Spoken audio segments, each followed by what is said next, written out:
404 what का झटका लगा तेरे छूने से। वो एक्चुअली गाना था, तो हमने उसी पे कोरिलेट कर दिया, क्योंकि लड़के आजकल ना गाना वाना बड़ा सुनते रहते हैं सब आजकल। हमारे लाइफ का सबसे अच्छा डिसीजन था कि हमने इंग्लिश मीडियम छोड़ के हिंदी मीडियम में आ गए। स्कूल में हम जब पढ़ रहे थे सरकारी स्कूल में, तो ऊपर से टूट के गिर गया था छत, थोड़ा सा तो फूट गया सर यहाँ पे मेरा। भाषा बाधा नहीं होनी चाहिए, खास करके एजुकेशन में। तो बचपन कैसा था? अपने गरीबी को उतने पास से देखा है कि लोग अपनी पत्नी को उतना पास से ना देखे हों। कोई भी गरीब से गरीब लड़का के लिए वो बड़े से बड़ी शिक्षा ग्रहण करने के लिए सपना देख सकता है और उसका सपना पूरा होगा। किसी एजुकेशन कंपनी ने कहा कि आप हमारे साथ आ जाओ नौकरी, और इनको जॉब ऑफर मिला, यू कैन से, एक तरह से। एंड वो जॉब ऑफर था 107 करोड़ रुपए का।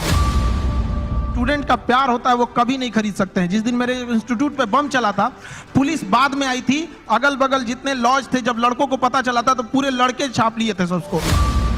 हमारे यहाँ किसी का दिल टूटता है तो वो मजनू नहीं बल्कि माझी बन के पहाड़ तोड़ देता है। एजुकेशन सिस्टम इतना महंगा हो गया है कि जो जिन लोगों के पास पैसे नहीं थे वो अपने आप को दबा हुआ महसूस करते हैं। तो अभी इतनी सस्ती फीस होने की वजह से हर कोई पढ़ेगा, और पढ़ने के बाद जब वो मेंटल लेवल बढ़ेगा तो कुर्सी पे बैठने वाले अधिकारी और सामने की पब्लिक केवल अंतर रहेगा तो कुर्सी का, बाकी मेंटल लेवल समान रहेगा। कोई शोषण नहीं कर सकता वहां पे। One of India top teacher हो, लेकिन आप खुद क्लास में कोई अव्वल स्टूडेंट, मतलब 37 आउट ऑफ 40th आए थे आप। बहुत ही अच्छा लगा आपको देख के। आई थिंक मोस्ट पीपल यहाँ पे शायद खान सर को जानते होंगे, जो नहीं जानते होंगे आज आप जान, एक ऐसी हस्ती से कभी नहीं मिले होंगे, क्योंकि लोग आपको टीचर बोलते हैं, लेकिन आपसे बड़ा एंटरटेनर मैंने कोई नहीं देखा सर। नहीं, हमको सीरियसली ये नहीं समझ में आता है कि एजुकेशन इतना इंटरेस्टिंग चीज है, लोग इसको कैसे बोरिंग बना सकते हैं। तो पढ़ाई को इतना इंटरेस्टिंग बना दे कि लोग इसके सिवा कहीं हटना ही नहीं चाहे। हाँ, and before we get into the interview, मतलब मैं आपको बोलूं इनके वीडियोस बड़े इंटरेस्टिंग होते हैं, वो बात और होती है, but let me show you the master at work. ठीक है, कोई सबसे बोरिंग सब्जेक्ट ले लेते हैं, ठीक है, फिजिक्स। उसमें कोई टॉपिक मैं याद कर रहा हूं अपने आईआईटी के दिन, इलेक्ट्रिक करंट। अगर किसी को समझाना है बच्चे को, बिहार में हो, वो कहीं पे भी हो सकता है, और जिसको ज्यादा नॉलेज नहीं है, इलेक्ट्रिक करंट क्या होता है, कैसे होता है, वोल्टेज वगैरह 3-4 मिनट में अगर समझाना है, तो अगर मैं आपको बोलूं इलेक्ट्रिक करंट का चैप्टर पढ़ना है, बोलोगे my God such A boring text book. अब हम खान सर को कहते हैं इलेक्ट्रिक करंट। सर देखिए, हम लोग को जो पढ़ाना होता है तो उसमें एक एक्सपेक्ट ये भी होता है कि लड़कों को एग्जाम में पास करके एग्जैक्ट नंबर भी देना है। तो हमें उस एग्जाम के पॉइंट ऑफ व्यू तक पहुंचने में एक अच्छा खासा टाइम लगता है। लेकिन समस्या क्या आ जाती है कि हमारे सामने बच्चा जो पढ़ के आ रहा है, जो गांव से आ रहा है, तो कई ऐसे गवर्नमेंट स्कूल या फिर ऐसे जगहों से वो पढ़ के आ रहा है कि जिसका स्टैंडर्ड एकदम, मतलब हम एवरेज से भी नीचे समझ जाते हैं। तो सबसे पहले तो चैलेंज हो जाता है उसको ऊपर लेके आना वहां तक।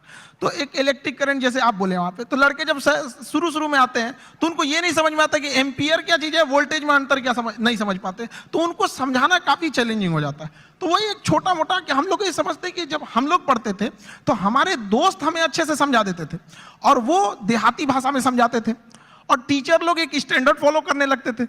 तो हमें ऐसा लगता था कि मेरा दोस्त ही ज्यादा जानकार है। लेकिन ऐसा नहीं कि टीचर के पास नॉलेज रहता था, बताते नहीं थे। तो हम लोग के पास जब लड़के आते हैं इलेक्ट्रिक करंट के लिए, तो उसको क्या समझाएगा आदमी कि एक इलेक्ट्रॉन एक छोटा सा पार्टिकल होता है, वो कितनी ज्यादा आ रहा है, कितना ज्यादा आ रहा है, वो संख्या में दिख रहा है, कितनी भीड़ आ रही है, वो भीड़ उसके लिए एम्पियर हो गई, कितनी भीड़ आ रही है, और किस प्रेशर से भीड़ आ रही है वो उसके लिए वोल्टेज हो गया। अगर 220 वोल्ट है तो उसका प्रेशर अलग, 440 है तो उसका प्रेशर अलग। तो जहां भी हम लोग भीड़ से निकलते हैं तो क्या चीज होती है, दो ही चीजें होती हैं, भीड़ कितनी है और किस स्पीड से निकल रही है। तो जितनी ज्यादा में भीड़ है वो उसका एम्पियर हो गया, जिस प्रेशर से निकल रही है वो उसके लिए वोल्टेज हो गया, जितना ज्यादा होगा वो। तो इससे क्या होता है ना कि लड़के को पहले समझ में आता है कि नहीं वो रिलेट कहां करना है, फिर धीरे धीरे तो वो चीजें उसको एग्जाम तक तो पहुंच ही जाएगा, लेकिन उसको अपने पास हौसला ना खो दे शुरुआत में ही, इसलिए उसके एक फ्रेंड की तरह पढ़ाना जरूरी होता है। ठीक है, यू सॉ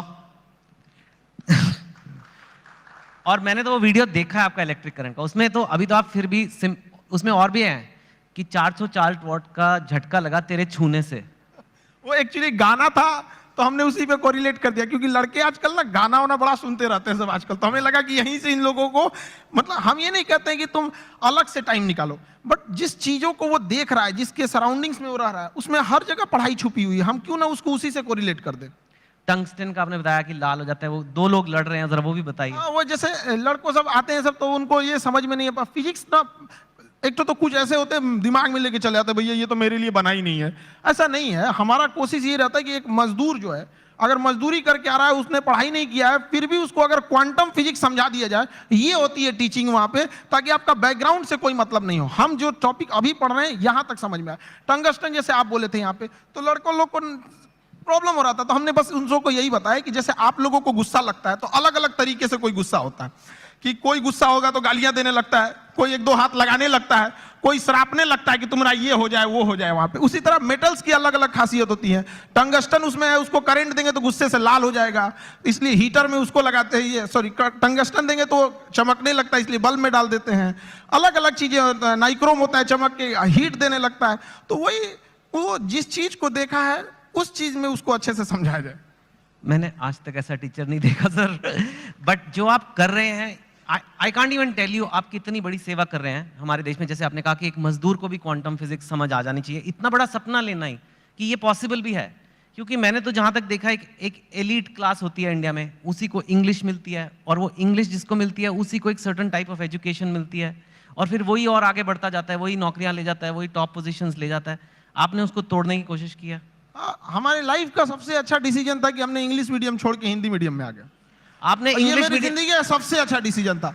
अगर हम नहीं छोड़े रहते तो कहीं कुछ भी नहीं गए रहते। क्या पढ़ रहे हैं हमें नहीं समझ में। हाँ, जरूर है कि इंग्लिश मीडियम में या फिर जो आजकल के स्टैंडर्ड है उसमें हम जितने पैसे खर्च कर रहे हैं, जितना इंफ्रास्ट्रक्चर कर रहे हैं, तो अगर हम हजारों की भीड़ अगर किसी चीज में लगाएंगे तो एक दो तो सफल होके आएंगे ही आएंगे ना।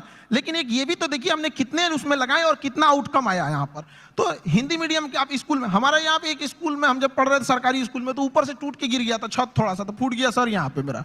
अब बताइए वहां के लड़का सबको तो पहले दिखना पड़ता है कि मेरा बिल्डिंग कैसा है, तो ये सब भी तो मायने रखता है वहां पे। तो ऐसा नहीं है कि उनको जितना हम लोग अगर मोटिवेट करें या अच्छा, एक चीज और भी है, लोग सफल होने के बाद ना इंग्लिश को ज्यादा प्रीफर करने लगते हैं। तो ऐसा लगने लगता है कि इंग्लिश ही है, बहुत बड़ी भाषा ही है। ऐसा नहीं है, भाषा बाधा नहीं होनी चाहिए, खास करके एजुकेशन में।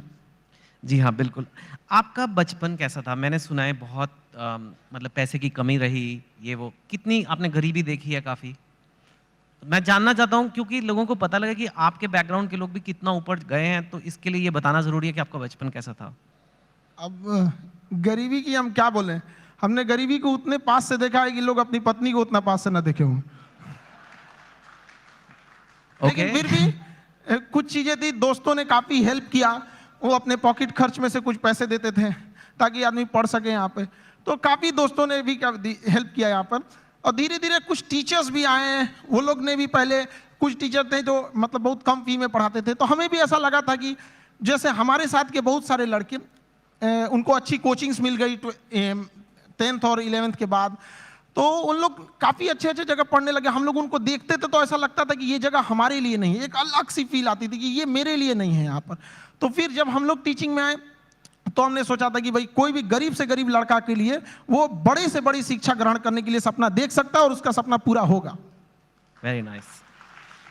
सुना है कि आपके पास एक बार घर जाने के लिए 90 रुपए की टिकट थी, आपके पास थे नहीं 90 रुपए, 40 रुपए थे, तो इसलिए आप जा ही नहीं पाए घर, कुछ ऐसा भी कुछ हुआ था? वो दिन मेरे जिंदगी का सबसे मतलब अजीब सा दिन था, क्योंकि हम जब कोचिंग चालू किए तो हम मेरे दादाजी ने हमसे, जब प्रॉब्लम्स इतनी ज़्यादा आने लगी तो दादाजी ने बताया कि देखो, सपने तो इंसान के बहुत बड़े होते हैं, सपने कभी मतलब ख्वाहिशें ख़त्म भी नहीं होती हैं, लेकिन कुछ ज़रूरतें होती हैं। तो पहले अपनी ज़रूरतों को देख लो, फिर उसके बाद अपने सपनों के लिए आगे बढ़ना। और दादा का रोल बहुत बड़ा होता है ज़िंदगी में। एक पोता के लिए उसकी ज़िंदगी का पहला दोस्त उसका दादा होता है, और एक दादा के लिए उसकी ज़िंदगी का आखिरी दोस्त उसका पोता होता है।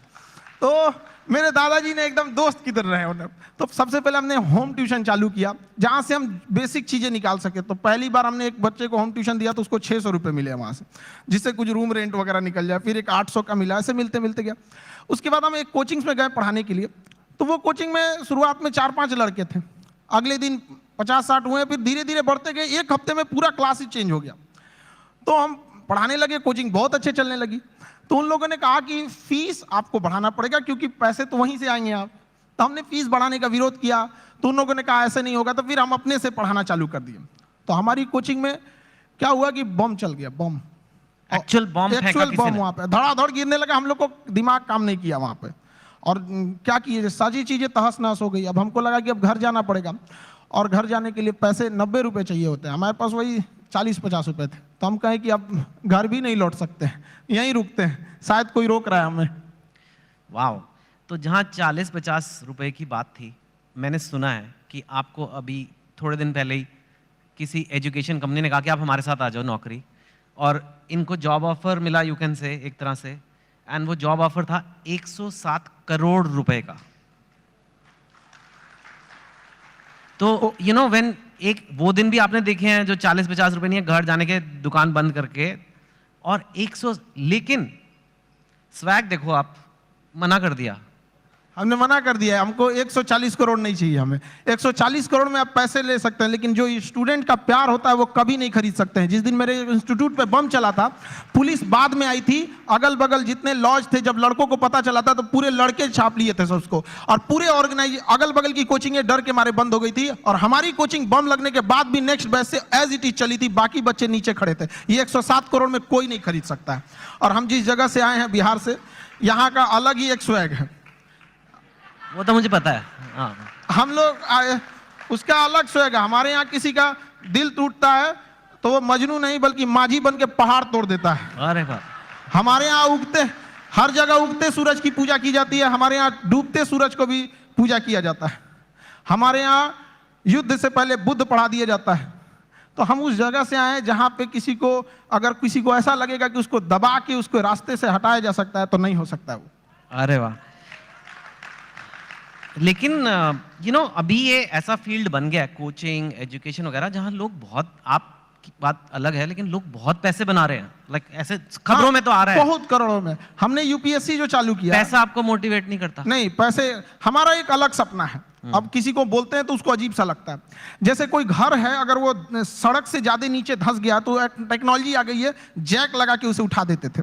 तो हमें ऐसा लगता है ना कि हमारे इंडिया में भी ना एजुकेशन सिस्टम इतना महंगा हो गया है कि जो जिन लोगों के पास पैसे नहीं थे वो अपने आप को दबा हुआ महसूस करते हैं। तो हमने इंडिया के सबसे बेस्ट टीचरों के साथ अपने साथ जोड़े, और उन लोगों को भी धन्यवाद देते हैं जो जुड़े। और जो फीस यूपीएससी स्पेशली कहते हैं, जो सबसे इंडिया में टॉप एलीट जॉब वही है, उसकी जो फीस 2.5 लाख थी, सेम टीचर के साथ सेम पढ़ाई को हमने 7,500 रुपए में दे दिया। 2.5 लाख से 7,500 में। हाँ, इससे क्या होगा कि हर गरीब लड़का भी पढ़ सकता है। होता क्या था सर कि यूपीएससी निकालने के बाद जो डीएम की कुर्सी पे बैठते थे तो उनका मेंटल लेवल बहुत हाई रहता था, लेकिन जो पब्लिक रहती थी उनका मेंटल लेवल बहुत नीचे रहता था। तो अभी इतनी सस्ती फीस होने की वजह से हर कोई पढ़ेगा, और पढ़ने के बाद जब वो मेंटल लेवल बढ़ेगा तो कुर्सी पे बैठने वाले अधिकारी और सामने की पब्लिक, केवल अंतर रहेगा तो कुर्सी का, बाकी मेंटल लेवल समान रहेगा, कोई शोषण नहीं कर सकता वहां पे। Very nice.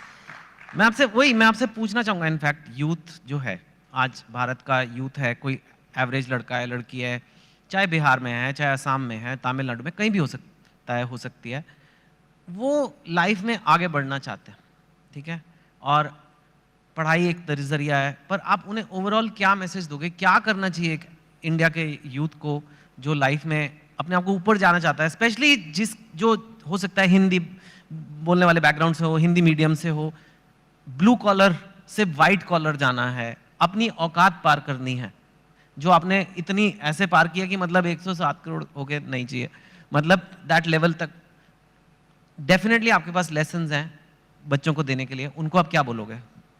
देखिए, आजकल के लड़कों के पास ना डिस्ट्रैक्शन बहुत ज्यादा हो गया है। वो मोबाइल में घुस रहे हैं तो उधर ही घुसते रह जा रहे हैं, पढ़ रहे हैं, ऊपर से एक नोटिफिकेशन आया व्हाट्सएप, उस पर कोई लिंक खुला, उधर ही के उधर ही रह जा रहे हैं। तो पहली बात कि लड़कों को अपने आप में एकदम श्योर रहना चाहिए कि अगर हमें डिस्ट्रैक्शन से बचना है मोबाइल, तो उसका डिसाइड करो कि भाई हमें अगर 2 घंटे चलाना है तो चलाओ, लेकिन एक फिक्स फ्रेम होना चाहिए कि 2 से 4 चलाएंगे, उसके बाद किसी का कॉल आएगा नहीं उठाएंगे, चाहे कोई भी हो। तो उस टाइम फ्रेम के बाद उनको नहीं होना चाहिए। दूसरा, आजकल और भी कई प्रॉब्लम, लड़कों के अंदर में आइडियाज बहुत है, मुझे ये करना है, सपने बहुत है, एम्बिशन, एग्जीक्यूशन नहीं। अरे भैया करो ना, जब करना है तो चालू करो उसको। यहाँ पे तो टाइम टेबल बनाएगा, जिस दिन टेंशन में आएगा ना टाइम टेबल बनाया, आज हमको पढ़ना है, और रे को साफ करेगा, किताब वगैरह उसमें अच्छे से रखेगा, 2 दिन फॉलो करेगा, उसके 15 दिन बाद कहेगा तरीका फिर बनाते हैं टाइम टेबल, वो गड़बड़ हो गया था, आप थोड़ा सा अच्छा वाला बनाना है। तो ऐसा नहीं करना चाहिए। सारे लड़कों को अपना स्ट्रेंथ भी देखना चाहिए। अगर सब लड़के एक जैसे नहीं होते हैं, जिस चीज के लायक है उसमें तैयारी करना चाहिए। शुरुआत में कहीं पे भी पहले अपना एक गोल सेट कर लेना चाहिए कि हमारी यहां से जरूरतें पूरी हो जाएंगी, अब इसके बाद हमें अपनी ख्वाहिशें पूरी करनी है शुरुआत से। अब जैसे गरीब के घर का लड़का उसकी रिस्पॉन्सिबिलिटी के चक्कर में अपने स्किल को मार देता है। एक गांव का लड़का है, इतना बेहतरीन डिजाइन बनाया, आर्ट बनाया, पेंटिंग, लेकिन वो क्या कर सकता है गांव का लड़का? उसके यहाँ घर वाले कहेंगे कौन सी पेंटिंग बना रहा है। तो वो ऐसा नहीं है कि स्किल्ड हर जगह। तो लड़कों को भी पहले एक जगह सेटल हो जाना चाहिए यहाँ पे, उसके बाद पूरी उम्र बची है अपने स्किल को निखारने के लिए। जी हाँ, वेरी नाइस, वेरी नाइस। आपके जो वीडियोस है मैंने देखा है, आप खुद काफी आपको पढ़ना पड़ेगा। आपके जो वीडियो जैसे फिजिक्स, तो मैंने एक एग्जांपल दिया, आपने फॉरेन अफेयर्स पे वीडियो बनाए हैं, इजराइल पैलेस्टाइन पे, रशिया यूक्रेन पे, इंडिया पाकिस्तान, उस पे तो कंट्रोवर्सी भी होती है, और कॉन्स्टिट्यूशन ऑफ इंडिया पे, कोई टॉपिक ले लो, और इतना आप पढ़ाई खुद करते हो। और जहां तक मैंने सुना है, अब आप तो one of India's top teacher हो, लेकिन आप खुद क्लास में कोई अव्वल स्टूडेंट, मतलब 37 आउट ऑफ 40 आए थे आप। हम 40 लड़कों के क्लास में 37 आए थे। मेरे टीचर परेशान रहते थे कि मेरे स्कूल पे ये धब्बा बन जाएगा। हम उनसे कहें कि सर क्यों परेशान है, चांद फेमस है अपने धब्बा के लिए, लेकिन वो मानते नहीं थे। ऐसा नहीं कि केवल यहाँ शुरू में, बाद में भी ऐसे ही रहे, मतलब धीरे धीरे ऐसे। हमने पोस्ट ग्रेजुएशन में जिस लड़के को हमसे एग्जाम में पूछ लेता भाई थोड़ा सा हेल्प कर दो, तो जानते ही हैं थोड़ा चली जाता है, हमने उसको हेल्प किया, उसका आया 70% से ज्यादा, मेरा 48 आया, हम मार्कशीट फाड़ के फेंक दिए, नहीं चाहिए हमको। क्या करेंगे, वैसे भी हम उसका रख लो भैया वहां पे। नहीं तो अब आप काफी पढ़ते हो, बिकॉज एक चीज को सिखाने के लिए खुद को समझना है, बहुत ही अच्छे से समझना है एक कॉन्सेप्ट को, ताकि उसे मैं एकदम सिंपल वे में और बेटर समझा सकूं। तो आप खुद काफी पढ़ते हो, खुद काफी स्टडी करते हो। काफी इसके लिए बहुत मेहनत करना पड़ता है, और कई बार हमें लगा कि हम किसी टीम को लगा देंगे, वो टीम हमसे परेशान होकर भाग जाती है कि भैया इनके साथ झेलना बड़ा मुश्किल है, ये क्या क्या चीजों की रिक्वायरमेंट है, तो उसके लिए थोड़ा बैकग्राउंड में मेहनत ज्यादा करना रहता है। वाह। और पर आप टीचर वैसे शुरू से बनना नहीं चाहते थे, पहले आपका फौज का बड़ा शौक है। आज भी मेरा शौक फौज का है, मतलब आज भी हमारी ख्वाहिश वही है, आज भी मौका मिले तो वहीं चले जाए। लेकिन मेरा ना हाथ काफी टेढ़ा है यहाँ पे, तो इतना टेढ़ा है उन लोगों को लगा, मतलब आप गए थे? हाँ, एनडीए का एग्जाम दिए, यूपीएससी लेती है, हम सारे लोगों को बताए देख यूपीएससी एग्जाम लेती है, और इसका फीस भी 150 रुपये का फॉर्म आया उस समय एनडीए का, हम लोग के समय। लोगों को लगा कि तो हमको सब लोगों को लगा कि अभी फौजी बन जाएगा, लेफ्टिनेंट। हम गए वहां से, बाद में पता चला ये गड़बड़ है, तो रिजेक्ट हो गए। हालांकि ऐसा नहीं है कि उन लोग सेलेक्ट कर लेते तो अच्छा ही करते हैं वहां पे। कभी कभी हमने फौज पे, हथियारों पे, मिसाइल पे ऐसी वीडियोस बना देते हैं कि लोग हमको उधर से फोन आने लगता है, यार इतना थोड़ी बताना है, आप इतना भी मत बता दो वहां पे। और फिर उसके बाद आपने ये शुरू किया। मुझे एक बात बताइए, अब हम जनरल बातें करते हैं, हाँ एक दो। आप बिहार से हैं, और बिहार को शायद आपसे अच्छा बहुत ही कम लोग समझते होंगे। बिहार का पर कैपिटा इनकम या बेरोजगारी या कोई भी इकोनॉमिक मैट्रिक्स आप ले लीजिए, आई एम श्योर आपने वीडियो भी बनाए हुए हैं, आप तो यूपीएससी की तैयारी कराते हैं। सपोज करिए जैसे साउथ की स्टेट्स हैं या कहीं से काफी कम है, और ऐसा हिस्टोरिकली नहीं था, तो क्यों है ऐसा और कैसे बदला जा सकता है? देखिए, बिहार के पिछड़ेपन का कई कारण है, तो हमें अब उस कारणों के पीछे अब उतना भागेंगे लोग तो सही नहीं है, फिर तो कारण गिना के चलेंगे। हाँ, अब आगे बढ़ सकता है। अब हम बच्चों से जब मिलते हैं तो उनके क्या कारण, एक दो कारण तो बताइए। देखिए, एक वहां पे एजुकेशन सिस्टम जो था पूरी तरह से चरमरा गया है। एजुकेशन सिस्टम जो अच्छा है वो इतना महंगा है कि एक लेवल के लोग वहां जा नहीं सकते उस चीजों को। दूसरा, किसी भी तरह का कहीं पे भी फिनेंशियल चीजें ना होती हैं, एक्टिविटीज होती हैं, तो बाकी उसके साथ साथ कई चीजें की ग्रोथ होने लगती है। जैसे गरीबी अगर घुसेगा ना तो कई चीजों को तबाह करके रख देता है वहां पे। तो पॉपुलेशन ज्यादा होने की वजह से गरीबी ज्यादा हो गया, इंडस्ट्रियलाइजेशन हुआ नहीं, फ्रेड रूल ला दिया गया ताकि यहाँ से मिनरल्स वगैरह, उस समय झारखंड साथ में था भी, तो यहाँ से मिनरल्स बाहर जाते थे तो उस पर गवर्नमेंट सब्सिडी दे देती थी, जिस वजह से इंडस्ट्रीज को लगा कि क्या जरूरत है यहाँ स्टेब्लिश करने में। नेचुरल प्रॉब्लम्स भी है, बाढ़ वगैरह की, तो कई कारणों से बिहार काफी पीछे रह गया। लेकिन अभी का क्या है कि एजुकेशन ही एक ऐसा रास्ता है, एक ऐसा हथियार है एजुकेशन, जो किसी मेटल डिटेक्टर में भी नहीं पकड़ा जाता है। लेकिन इसकी एक ही खराबी है कि ये काफी लॉन्ग टाइम समय लेता है। चावल की खेती 1 साल में रिजल्ट दे देता है, शीशम सागवान लगाइएगा 15 साल में हो जाएगा। एजुकेशन आपको 20-25 साल लेगा, लेकिन एक ऐसा इन्वेस्ट है जो जिंदगी भर आपको रिटर्न देते रहेगा यहाँ पे। तो एजुकेशन से ही किसी चीज को बदला जा सकता है, और आजकल के यूथ में वो चीज आ गया है। अब वो ना ब्रॉड लेवल पे सोच रहे हैं, और कई बार ऐसे यूथ भी घबरा जाते हैं कि सर कहीं कहीं ऐसे न्यूज भी आती है कि इतना पढ़ा लिखा होकर छोटा जॉब कर रहा है। ये हकीकत है, और इसे देखा भी गया है कि बहुत पढ़े लिखे लोग छोटे जॉब में भी गए हैं, लेकिन वो बहुत दिन तक वहां रुकेगा नहीं, वो वहां नहीं रुकेगा। मैं दरिया हूं, अपना हुनर जानता हूं, जहां से भी गुजरूंगा अपना रास्ता बना लूंगा। तो एजुकेशन वाले लोग जहां भी जाएंगे वो कुछ देर तक किसी प्रॉब्लम से वहां रुक सकते हैं, लेकिन फिर वो अपना रास्ता निकाल लेंगे। तो हर बच्चों को यही कहते हैं, थोड़ा वक्त लेगा, लेकिन एक दिन जब पलटेगा ये वक्त तो पूरी दुनिया देखेगी। Thank you. आपको लगता है एजुकेशन, क्वालिटी एजुकेशन है ना, क्वालिटी एजुकेशन कम प्राइस में दी जा सकती है? बिकॉज एक्चुअली आप एक्सेप्शन है इन, मतलब जैसे फॉर एग्जांपल मेडिकल की सीट ले लीजिए या एमडी की सीट, मैंने सुना है 1-1 करोड़ रुपया, मतलब फॉरेन जाके मेडिसिन करना ज्यादा सस्ता हो गया इंडिया से। ऐसे भी हैं कि करोड़ रुपए में डिग्रियां हैं। वो कहते हैं कि भाई हमें अच्छी एजुकेशन देनी है तो भाई लगेंगे पैसे, अब कैसे करें, कैंपस बनाना है, इंफ्रास्ट्रक्चर बनाना है, ये बनाना है, वो फैकल्टी लेनी है। आप कह रहे हो कि लो कॉस्ट एजुकेशन भी अच्छी क्वालिटी की दी जा सकती है? बिल्कुल दी जा सकती है, और हमने किया भी है। अगर किसी चीज, किसी लड़कों से हम यही कहते हैं कि अगर आपको इंडिया के किसी बेस्ट टीचर को ढूंढना है तो 2 तरीके हैं। या तो आप सर्च कीजिए who is best teacher for UPSC, या तो आप खान ग्लोबल स्टडीज पे आके चेक कर लीजिए यहाँ कौन पढ़ा रहा है, तो दोनों में रिजल्ट सेम ही आने वाला है यहाँ पे। अब जैसे आप कह रहे हैं कि एजुकेशन को चेंज किया जा सकता है, गवर्नमेंट किसी चीज को लेकर पकड़ के बैठ गई है। मेडिकल कॉलेज के इतने नॉर्म्स है, यूनिवर्सिटीज के इतने नॉर्म्स है। हम चाहते हैं कि हम लोग के पास जैसे एजुकेशन सिस्टम में कुछ सुधार होना चाहिए। एजुकेशन एक अलग चीज है, स्किल एक अलग चीज है। आप यहां पे बैठे हैं ड्यू टू योर स्किल, वरना सवाल तो कोई भी पूछ सकता है। तो एज इट इज महत्व देना चाहिए एग्जाम में कि अगर 500 का एग्जाम है किसी एकेडमिक चीजों की, तो उसमें 250 एजुकेशन होना चाहिए और 250 उसमें स्किल होना चाहिए। हम लोग किस पे भाग रहे हैं? एजुकेशन पे, स्किल्ड पे नहीं भाग रहे हैं। एजुकेशन, स्किल्ड, एक्सपीरियंस, ये 3 चीज चाहिए सबको सक्सेस होने के लिए। हम लोग को अगर गवर्नमेंट दे दे कि भैया एक यूनिवर्सिटी आप खोलो, हम बताते हैं कि अगर हम लोग को एक परमिशन दे दे तो बाकी यूनिवर्सिटियों को प्रॉब्लम हो जाएगी, लोग उंगली उठाने लगेंगे, देखिए 4 दिन हुआ यूनिवर्सिटी खोले, कैसे होता है चीज। करेक्ट। लेकिन गवर्नमेंट इतने रूल्स बना के रखी है कि जिन्हों चेंज करना है वो आने में इतना पेपर वर्क देख के परेशान हो जाएंगे। आधार कार्ड में नाम सुधरवाने में हालत खराब हो जाता है, यूनिवर्सिटी तो बहुत बड़ी चीज है। That's true. आप कंपेटिटिव एग्जाम्स के लिए बच्चों को पढ़ाते हो, जो एक इंडिया में बहुत बड़ी नीड है, लेकिन कई बार कंपेटिटिव एग्जाम्स की वजह से बच्चे बहुत गलत कदम भी उठा लेते हैं। कोटा में आपने सुना होगा, कई लोग अपनी जान पे, मैं बोलना नहीं चाहता, लेकिन आपको पता है क्या क्या कदम उठाते हैं। और इतना ज्यादा, अगर कुछ बच्चे ऐसा कर रहे हैं तो कितने ज्यादा बच्चों में स्ट्रेस होगा, प्रेशर होगा, आप भी वो देखते हैं बच्चों में। और जो पेरेंट्स ये देख रहे हैं टीवी पे या यहाँ पे, उनको क्या कहेंगे कि कैसे उस चीज को हैंडल करना है? क्योंकि इंडिया में कंपटीशन का लेवल कुछ ज्यादा ही है। मैंने सुना है मतलब एक पोस्ट के लिए, एक जॉब के लिए मतलब कितने लोग हैं। सो कैसे एक आदमी अपना मेंटल हेल्थ या कहें उसे अच्छा रखे? देखिए, बच्चों में एक चीज हम ये कहेंगे कि अगल बगल के एक्सपेक्टेशंस को वो देख लेता है और घबरा जाता है। वो अपनी माँ की बातों को सुने।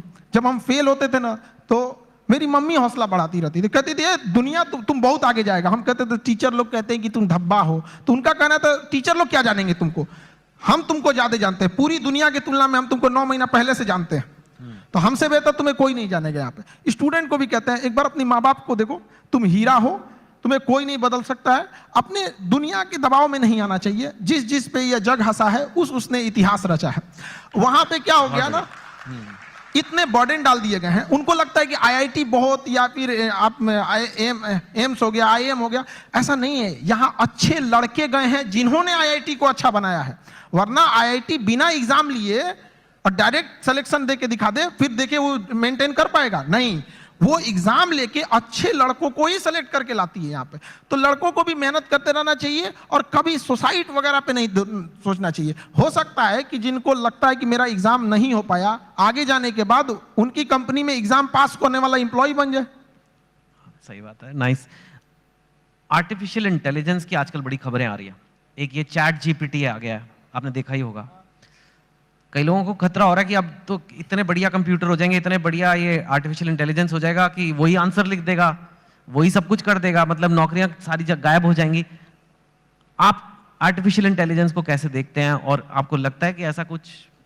आर्टिफिशियल इंटेलिजेंस ह्यूमन इंटरवेंशन को थोड़ा कम कर देता है, लेकिन ये मिथ है कि ये आने के बाद काम खत्म कर देगा। इंडिया में जब कंप्यूटर आ रहा था तो लोगों को यही लगा था कि पूरी लोगों का काम खत्म कर देगा। ये उसी का एडवांस वर्जन है। ऐसा नहीं है कि लोगों का काम खत्म, आप उस समय एक नए नीड्स होंगी, नई जरूरतें होंगी, उस पे इंसान शिफ्ट हो जाएगा, कभी ये खत्म नहीं होगा। आर्टिफिशियल इंटेलिजेंस का दुरुपयोग बहुत हो सकता है, इससे बचना चाहिए। गवर्नमेंट को आर्टिफिशियल इंटेलिजेंस से मिसयूज को रोकने के लिए एक हार्ड कदम उठाने चाहिए। भारत में आईटी रूल्स उतने मतलब स्ट्रिक्ट नहीं है।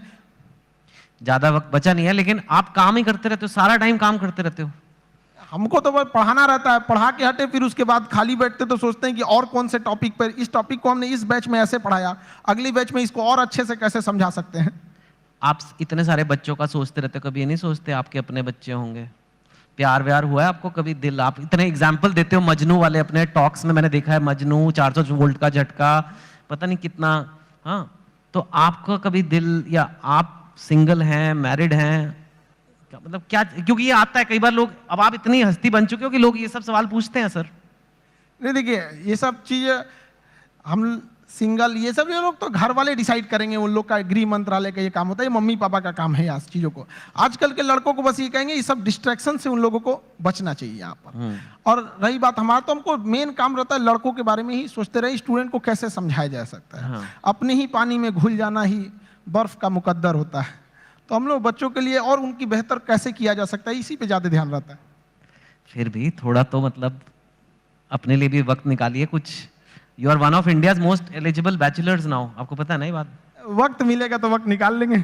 हाँ, तो ठीक है। नहीं, वो तो खैर मस्ती पूछ रहा। और जाते जाते बस यही कि काफी हमारे पास वक्त नहीं उतना, कई बार कंट्रोवर्सीज हुई हैं आपके वीडियोस पे, आपके कंटेंट पे, आपके नाम पे, आपका नाम असली क्या है, कुछ ऐसे ये सब। And I don't want you to answer each of them. आप उनको कैसे देखते हो? हम कंट्रोवर्सी वाले लोग को देखते हैं, बिना मतलब की चीजों को इंटरफेयर करने। वो जिस लेवल पे हम लोग बताते हैं, उस लेवल पे जाने के बाद किसी को कंट्रोवर्सी करने की जरूरत ही नहीं पड़ेगी। हम लोग टीचर हैं, हम लोग बीच का रास्ता नहीं। जो सही है उसको सही बोलेंगे, गलत है उसको गलत बोलेंगे। अगर कोई गलत है तो उसको पूरा बता देंगे कि देखो ये चीजें गलत है, और सही है तो उसको पूरा बताएंगे कि ये सही है। अब इंसान वन साइडेड होता है, वो सोचता है कि हम भी उधर ही साइड में चले जाए, ऐसा नहीं हो सकता है। ठीक है खान सर, बढ़िया काम कर रहे हो, करते रहिए। धन्यवाद। Thank you so much. Thank you.